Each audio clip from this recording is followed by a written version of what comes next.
This tutorial aims to help you troubleshoot and fix the loading issues in FC Mobile. If you find your game stuck on the loading screen, follow the step-by-step instructions to resolve the problem efficiently. So let's begin. First, make sure that your Wi-Fi is on since FC Mobile requires Wi-Fi or data to play the game. If the connection is good but your game is still not loading, let's open the Settings app. In the Settings app, scroll down until you locate the Apps tab. After you locate the Apps tab, tap on it to open the Apps tab. In the Apps tab, click the FC Mobile app if yours is in the recently opened apps. If it's not, just click See All Apps to see all available apps on your device. Now that you are in the app info of the FC Mobile, tap the Force Stop button first to make sure that the FC Mobile app does not run while it's closed. After that, just tap on the Storage and Cache tab.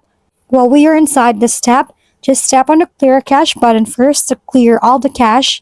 After that, just click the Clear Storage button to clear all the files, including the updated version of FC Mobile. Now, let's go back to the main screen and tap on the FC Mobile app to automatically update the apps using Wi-Fi or data.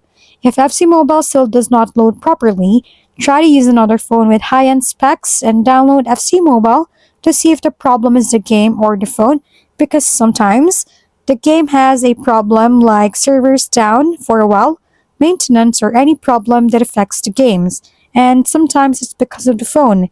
If the game loading succeeds while yours does not, I think it's time for you to have a new phone that can run FC Mobile, because even though your phone can still download and play FC Mobile, if it does not work properly, like stuck on a loading screen, you'll struggle to play it, especially on the loading screen.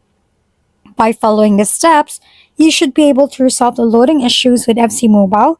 Start with checking your internet connection and clear the app cache. If problem persists, consider reinstalling the app or checking for updates.